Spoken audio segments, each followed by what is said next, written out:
Have you ever been driving, totally relying on your GPS, trusting that little map voice, and then suddenly you look up and you're somewhere else, somewhere really weird, maybe even that's spooky. I think we've all had that wait, this isn't right moment. Well, today we're doing a deep dive into some fascinating source material a listener sent us. We're calling him Mr. Eek.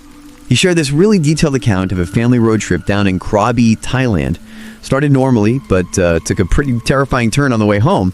And it seems like it all started when they decided to, trust the GPS. So our mission today is to really unpack this story. We'll look at the key moments, the strange turns, this chilling encounter, and see what it tells us about, like technology, navigation, and maybe what else is out there just off the main road. Let's dive in. Okay, so the setup. Pretty straightforward. Mr. Eek, his wife, their kids, they're in Krabi for New Year's Day, decided to spend the day at Naparat Thara Beach. Sounds nice, right? Family beach day. And interestingly, they drove to the beach during the day without GPS. Mr. Eek apparently knew the area well enough, followed the signs, daylight, no big deal, had a normal day, beach was crowded, holiday vibe, kids playing, all that stuff. Yeah. Right, the turning point comes, like it often does when it starts getting dark. Around 6 p.m., they figure, okay, time to head home. But leaving a popular beach on a holiday evening, traffic. Always traffic. Yeah. And as Mr. Eek starts trying to navigate out of that chaos, he realizes it's different in the dark. The traffic, the signs aren't as clear. He's not quite sure the exact route back. So his wife sees him hesitating, peering around, and suggests, hey, why not just use the GPS on your phone? Find the quickest way. Avoid the worst jams. Makes total sense. The logical modern solution, right. Let the algorithm figure it out. Exactly. So Mr. Eek agrees, pulls out the phone, puts in a destination near their house, and starts following the instructions. Yeah. And this is where things start to get strange. They follow the GPS, and yeah, initially it seems okay. It guides them off the main beach road, away from the immediate gridlock. Seems like it's working. Okay, good start. Feels efficient. Yeah, but then pretty quickly, the GPS pings, alerts them to traffic ahead on that route, and it suggests an alternative, a shortcut, promises to save time. Ah, the classic shortcut offer. Seems helpful, but you never quite know where it'll lead. You really don't. They decide to take it. Why not, right? Save some time. The GPS says turn left, so they turn left. And this is that moment, isn't it? Where the digital instruction meets the physical reality of a place the algorithm likely knows nothing about beyond map data. Precisely, because the change was instant. They turn left, and the paved road disappears. Suddenly, they're on this deserted, really rough dirt and gravel track, potholes everywhere, and the thing Mr. Eek emphasizes, no other cars, no houses, no people, just gone. Utter silence, just the bumpy road. Wow, okay, so it went from busy holiday traffic to complete isolation almost immediately. Yeah. That contrast must have been jarring. Totally. And as they're bumping along this track, kind of wondering what's going on, they see the first really weird thing. By the side of the road, there's this large, old wooden shrine. Not just a little spirit house, he said, but something substantial, old, overgrown with grass. Looked like it hadn't been tended in ages. Okay. A sign of local belief, but neglected. Adds to the eerie feeling, I bet. Definitely. And they keep going. GPS still telling them this is the way. A bit further down, they pass something else. It looked like an old monk's residence, a Somnak song, he called it.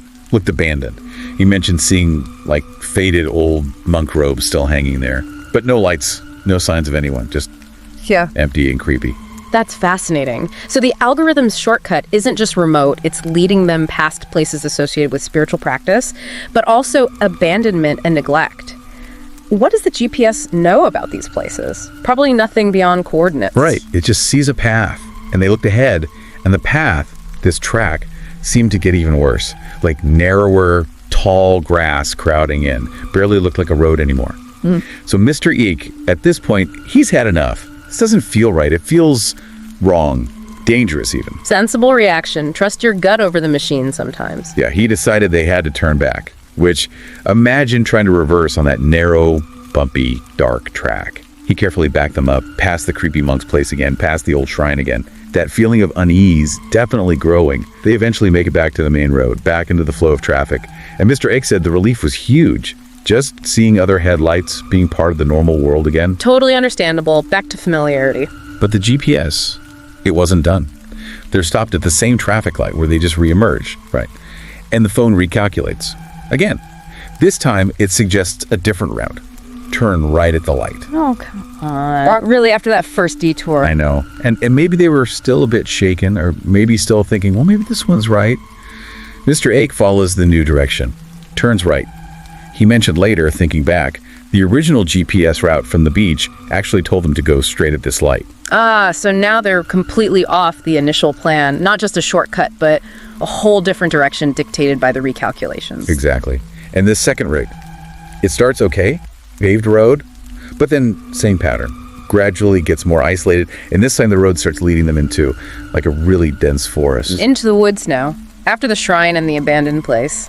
Okay, the narrative is definitely taking a turn here. Right. He said the road went from asphalt to concrete. Yeah. And then it just seemed to sort of fade away. Became less distinct as they drove deeper and deeper into the trees. Just pitch black forest all around them. Nighttime. They keep driving. Just following the phone. Deeper into the woods. All they can see is trees. Dark shapes. You can just imagine the atmosphere in that car. Quiet. Tense. Relying completely on that little screen in total darkness. And then, the absolute chilling moment, the GPS voice, calm as ever, announces, "You have arrived at your destination." Now, arrived? Where? In the middle of a forest. Exactly. They weren't near home. They weren't near anything. Just trees. Thick, dark forest. No buildings, no landmarks, nothing. That phrase, "you have arrived," in that context. It's terrifying. What destination? What was the GPS marking? Was it just a glitch, an endpoint in its route calculation? Right. Or, given everything else, was it marking something else significant about that specific spot? A destination for, not them. It's a horrible thought. And Mr. Ink's reaction, pure panic. He didn't wait, didn't try to figure it out, slammed it in reverse, got out of there as fast as he could, back the way they came, out of the forest. And right then, he turned the GPS off. Done. Finished. No more technology. From now on, just follow other cars, look for actual road signs. I don't blame him one bit. Enough is enough. So they eventually did find their way, got back onto more familiar roads by just following traffic, reading signs, heading home, finally. But obviously they're pretty shaken up. As they're getting closer to home, they need a break. Decide to pull into one of those green convenience stores like a 7-Eleven type place. Grab a drink, calm down. Mr. 8 gets out with the kids. His wife goes into the store, and the second he steps out of the car, bam! He's hit by this smell, an absolutely terrible smell. He said it smelled like a rotting corpse. Really strong. He thought maybe, roadkill nearby. Okay, so the weirdness isn't over. The atmosphere is still charged somehow. Not at all. Because as he's closing the car door, still thinking about that awful smell, he sees something. Standing on the back of his own pickup truck. An old man. Pale skin. Dirty old clothes. Whoa, okay. On his truck. That's incredibly bizarre and specific. Yeah, he described him clearly. Wrinkled face, white hair, but balding, and these vacant eyes just staring upwards. Not at him, not at anything, just Giving thighs, chilling. And before Mr. 8 can even shout or react or do anything, the old man just jumps off the truck, runs straight towards the main road. Yeah. And is immediately hit by a massive 10-wheel truck that was passing by. Oh my God, hit right in front of him. Right in front of him. Mr. Akey yelled, instinctively covered his eyes for a second. The truck roared past. He rushed over to the spot, kids with him, completely horrified, expecting the worst. And there was nothing. Absolute nothing. No body, no blood, no sign of the old man, nothing on the road. Vanished after being hit by a huge truck. Completely. And the truck didn't even slow down, didn't swerve, just kept going like nothing happened. As if the man wasn't even there for the truck driver. Yeah. Okay, this changes everything. This isn't just strange locations anymore. This is an encounter with something impossible, something that defies physical laws. He was just standing there, completely stunned, mind racing, trying to process it. Then his wife comes out of the store. She sees his face, knows something's wrong immediately. Asks him what happened, why he looked so freaked out. He told us he hesitated. Like, how do you even explain that? Did I imagine it? Am I losing my mind? The self-doubt must have been overwhelming in that moment. Totally. But then, his wife says she saw him too. She saw the old man. Yes. And then she tells him when she saw him standing behind their car earlier, right at the exact moment the GPS announced, "You have arrived at your destination," deep in that dark forest. Wow. Okay, there's the confirmation and the link. The entity, the apparition, whatever it was, directly connected to that specific GPS-defined point in the middle of nowhere. It wasn't just him seeing things, and it wasn't random. It was tied to that destination. Can you imagine the wave of fear, but also relief? Knowing you're not crazy, knowing she saw it too, validated the whole terrifying thing. That shared experience, confirming something so impossible, must have been incredibly intense, frightening, but also grounding in a weird way. Definitely. He said they were both just completely shaken. They actually prayed together right there outside the store, just asking for safety for the rest of the drive home. And they did get home safely after that. The immediate ordeal was over. But Mr. Ake said the feeling, the experience, it wasn't quite finished with him.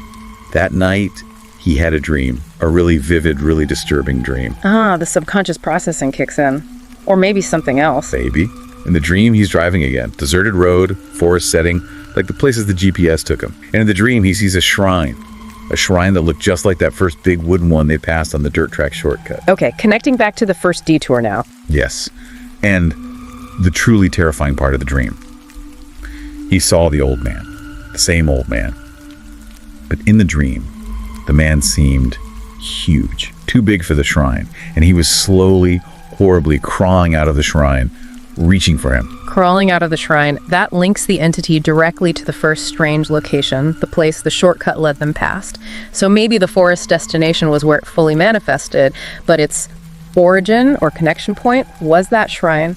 The dream seems to be pulling those threads together. That's how it felt to him. He woke up absolutely terrified, sweating, heart pounding, and he knew instantly they had to do something. Yeah. He decided first thing next morning they would go make merit. Yeah. Do good deeds, make offerings, Mm-hmm. and dedicate that positive energy specifically to the spirit, the entity, whatever it was they encountered. A way to acknowledge it, perhaps appease it, and seek spiritual protection after such a disturbing encounter. A very common cultural response in that situation.